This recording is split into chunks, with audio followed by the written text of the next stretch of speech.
श्री स्वामी समर्थ. श्री गुरुचरित्र अध्याय 40. नरहरीचा कुष्ठरोग गेला. शिवभक्त शबर कथा. सिद्धयोगी नामधारकाला म्हणाले, नामधारका, श्री गुरु गाणगापुरात असताना एक मोठी अद्भुत घटना घडली. वाळलेल्या लाकडाचा वृक्ष झाला. ती कथा मी तुला सांगतो, लक्षपूर्वक ऐक. एकदा नरहरी नावाचा एक ब्राह्मण गाणगापुरात श्रीगुरूंकडे गेला. त्याच्या सगळ्या शरीराला कुष्ठरोग झाला होता. तो श्रीगुरूंच्या पाया पडून म्हणाला, स्वामी, तुम्ही भक्त वत्सल्य परमपुरुष आहात. तुमची कीर्ती ऐकून मी तुम्हाला शरण आलो आहे. माझा उद्धार करा. स्वामी, मी मनुष्य म्हणून जन्मास आलो, पण दगडासारखे जीवन जगतो आहे. मला भयंकर असा कुष्ठरोग झाला आहे.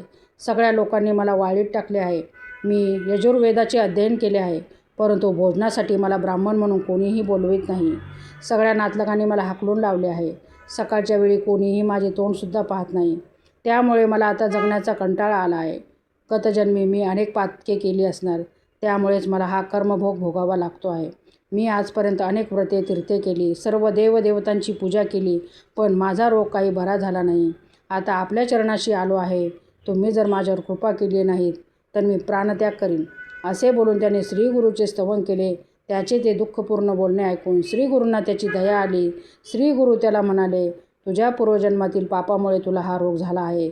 मी तुला आता एक उपाय सांगतो. विश्वासाने त्याचे आचरण कर, म्हणजे तुझे पाप नाहीसे होईल व तू रोगमुक्त होशील. मग श्रीगुरूंनी त्याला औदुंबराचे एक वाळलेले लाकूड दिले व सांगितले, हे लाकूड घेऊन जा. तू भीमा अमरजा संगमावर रोज जा. भीमा नदीच्या पूर्व तीरावर हे लाव. संगमात रोज स्नान कर व या लाकडाला रोज 3 वेळा पाणी घाल. अश्वत्थाची पूजा करीत जा. ज्या दिवशी या लाकडाला पालवी फुटेल त्या दिवशी तुझा कुष्ठरोग नाहीसा होईल. तुझे शरीर शुद्ध होईल. असे सांगून श्रीगुरूंनी नरहरीला निरोप दिला. श्रीगुरूंच्या या बोलण्याने नरहरीला आनंद झाला. त्याच्या वचनावर पूर्ण श्रद्धा ठेवून तो ते औदुंबराचे लाकूड घेऊन संगमावर गेला. त्याने ते लाकूड संगमेश्वराच्या समोर रोवले. मग त्याने श्रीगुरूंनी सांगितल्याप्रमाणे संगमात स्नान केले. अश्वत्थाची पूजा केली व कलशाने पाणी आणून त्या लाकडाला स्नान घातले. हे सगळे तो पूर्ण श्रद्धेने त्रिकाल करीत होता. तो काहीही खात पीत नव्हता. रोजच्या रोज तो त्या लाकडाला पाणी घालत असे. तेथून जाणाऱ्या येणाऱ्या लोकांना हे समजले तेव्हा ते नरहरीची थट्टा करू लागले. अरे, तू वेडा आहेस की काय? वाळक्या लाकडाला कधीतरी पालवी फुटेल का? असे कधी झाले नाही. कोणी पाहिले नाही. तुझे पाप नाहीसे होत नाही म्हणून श्रीगुरूंनी तुला हा व्यर्थ उद्योग सांगितला आहे. श्रीगुरूंनी तुझी गंमत केली हे तुला कसे समजत नाही? तेव्हा नरहरी म्हणाला, श्रीगुरूंच्या वचनावर माझी श्रद्धा आहे. ते बोलताना तसेच घडते. त्यामुळे या लाकडाला पालवी फुटेपर्यंत मी ही सेवा करीत राहणार. असे 7 दिवस लोटले. श्रीगुरूंनी शिष्यांना त्यांना नरहरीची सगळी हकीकत सांगितली. लोक नरहरीला काय म्हणाले, नरहरीने त्यांना काय उत्तर दिले, हे सर्व त्यांनी श्रीगुरूंना सांगितले. तेव्हा श्रीगुरू म्हणाले, अरे, जसा भाव तसे फळ. भक्तीने श्रद्धेने निर्धारपूर्वक केलेले कार्य कधीच फुकट जात नाही. श्रद्धेत प्रचंड सामर्थ्य असते. श्रद्धेच्या बळावर अलौकिक कार्य घडू शकते. याविषयी मी तुम्हाला एक प्राचीन कथा सांगतो. ही कथा स्कंद महापुराणात आली आहे. नैमिषारण्यात यज्ञसत्र सुरू होते. त्यावेळी सूत सर्व ऋषींना अनेक कथा सांगून ज्ञानदानाचे कार्य करीत असत. एके दिवशी गुरुभक्ती या विषयावर सूत बोलत होते. सूत म्हणाले, दुर्धर असा संसार सागर तरून जाण्यास गुरुभक्ती हाच एक सुलभ उपाय आहे. आपली गुरुवचनावर दृढ श्रद्धा हवी. दृढ श्रद्धेने गुरुभक्ती केली असता अप्रसाध्य असे काहीच नसते. गुरुला सामान्य मनुष्य समजू नये. गुरु साक्षात परमब्रह्म परमेश्वर असतात, म्हणून त्यांच्या उपदेशाप्रमाणेच वागावे. जे आपल्या गुरुची सेवा करतात त्याच्यावर शंकर प्रसन्न होतात, कारण गुरु हे शिवस्वरूप असतात.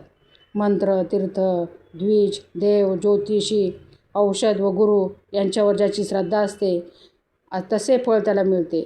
याची साक्ष पटवण्यासाठी मी तुम्हाला एक प्राचीन कथा सांगतो. ती श्रवण करा, म्हणजे अश्रद्धा दूर होईल. पूर्वी पांचाल देशात सिंहकेतू नावाचा एक राजा होता. त्याच्या पुत्राचे नाव धनंजय. आपल्या एका शबर सेवकाला बरोबर घेऊन वनात शिकारीला गेला. श्वापदांच्या मागे धावताना तो खूप दमला, म्हणून तो विश्रांतीसाठी थांबला. त्याला खूप तहान लागली होती. त्याने त्या शबर सेवकाला पाणी आणण्यासाठी पाठवले.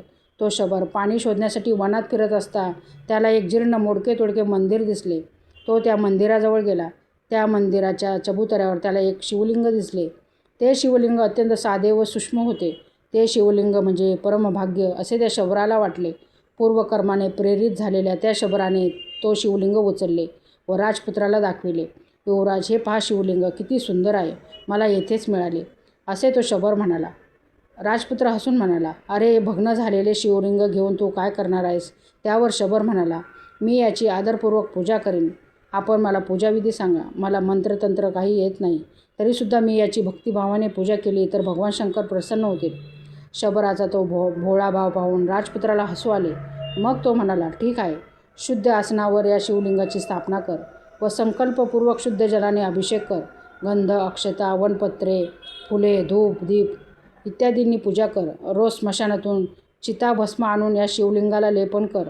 घरात शिजवलेला अन्नाचा नैवेद्य दाखवून तोच देवाचा प्रसाद म्हणून पत्नीसह भक्षण कर.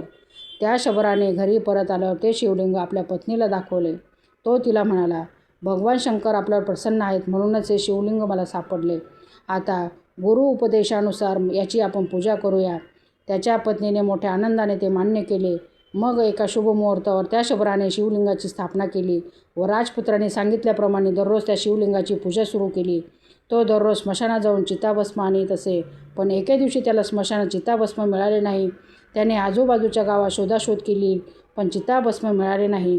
शेवटी तो निराशेने पत्नीला म्हणाला, प्रिये, चिताभस्म मिळत नाही. आता काय करू? आज माझ्या शिवपूजनात विघ्न निर्माण झाले आहे.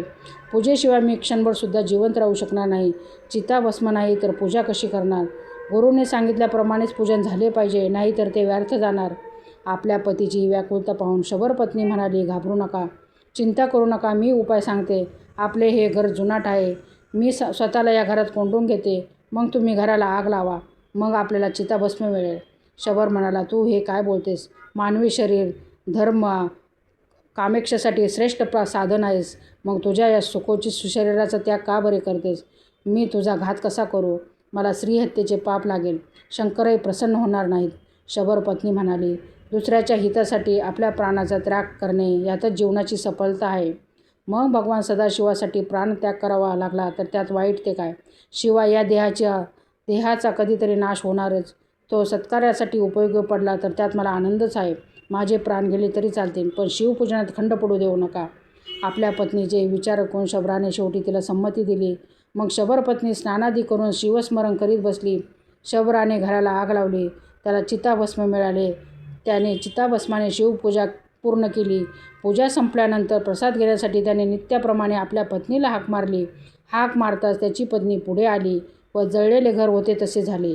हे पाहून शबर आश्चर्यचकित झाला. आपली पत्नी जळून गेलेली परत कशी आली? आपण स्वप्न तर पाहत नाही ना, असे त्याला वाटले.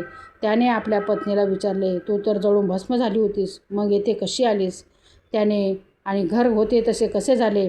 शबर पत्नी म्हणाली, घराला आग लागल्यानंतर मला काहीच आठवत नाही. मी झोपेत होते. तुम्ही हाक मारली तेव्हा प्रसादासाठी येथे आले. आपले घर तर मुळीच जळालेले नाही. अशा प्रकारे दोघांचा संवाद चालू असता भगवान शंकर त्यांच्यासमोर प्रकट झाले. शबराने पत्नीसह त्यांना भक्तिभावाने नमस्कार केला. तेव्हा भगवान शंकर म्हणाले, धन्य आहे तुमची भक्ती. तुमच्या भक्तीने मी प्रसन्न झालो आहे.